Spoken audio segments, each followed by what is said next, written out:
particular pain was when it started, it was the beginning of the era where software was starting to be modular. It was starting to be like the modern car that you assemble. It's made out of a lot of reusable parts.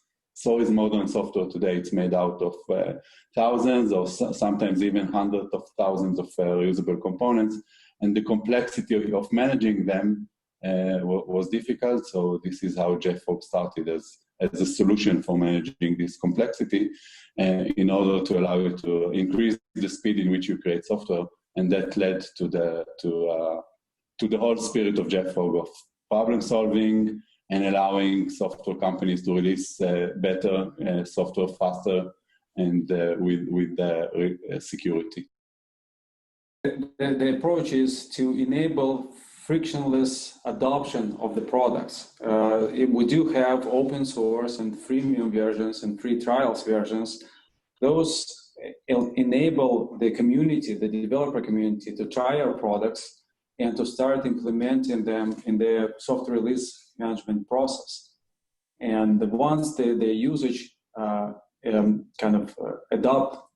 through viral adoption within the enterprise, that one become a paying customer. So really, that's the idea of having our products to our developer community and start to build business on top of that.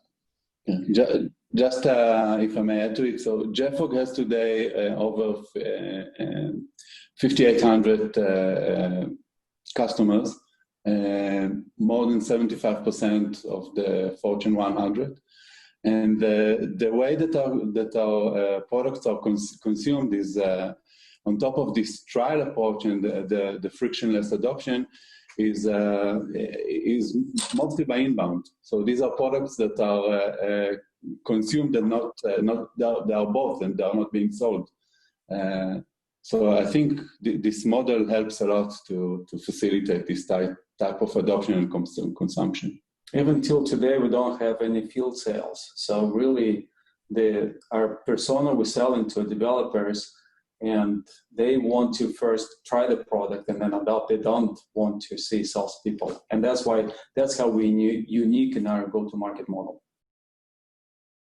So like I said, the name of the game here is speed and automation. So it started with the complexity of managing software that is comprised of many reusable components. Then, like you said, DevOps came along somewhere in the middle of the life of JFrog and just accelerated automation dramatically. And the need to be able to release faster and to compete for software just kept increasing. We even see it today with COVID because it just proves how much software is critical to the way that the world is being operated. Without software, we would probably not be able to sustain this crisis the way the world is doing right now. So that's software became an imperative for competitive advantage.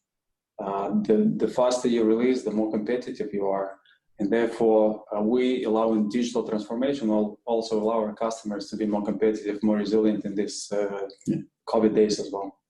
There is Tom, another trend that JFrog pushed and now is finally being widely adopted is the push for binaries, for what we call binops.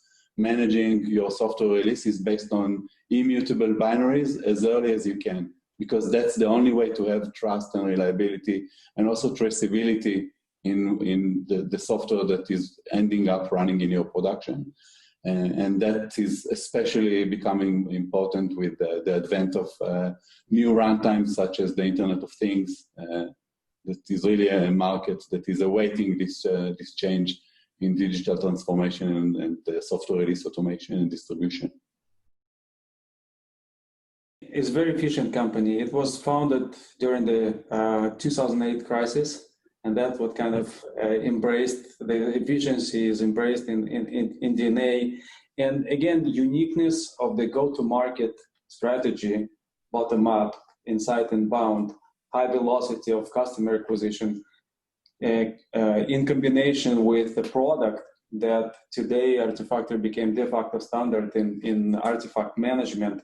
That's what creates this viral adoption, very efficient business model, and therefore we've been free cash flow positive for 5 years now. For me, it's quite evident. Just solve real pains. If you manage to touch on a point that solves real pain for people, and the pain that we solved along the years till today is the automation pain. Automation is like driving on a fast lane, and you need to have safety rails, and you need to make sure that you can drive fast enough without getting hurt, meaning in software that you have reliability, manageability, traceability, and so on. And this is the pain that JFrog solved. And I think for anyone looking to set up a successful business, that's one of the key things to worry about initially. Very efficient, great experience. And by the way, powered by software. Without flying from city to city, we were just very efficient using Zoom. And I can tell you that that's how we meet now. And the good thing is that neither you nor I know what version of Zoom we're using. And we don't care because it has to be updated all the time, right? And that's just kind of magnifies and crystallizes our vision and our goal of Liquid Software. So we did like this very efficient process, and that's the only way you could do business these days, just via software.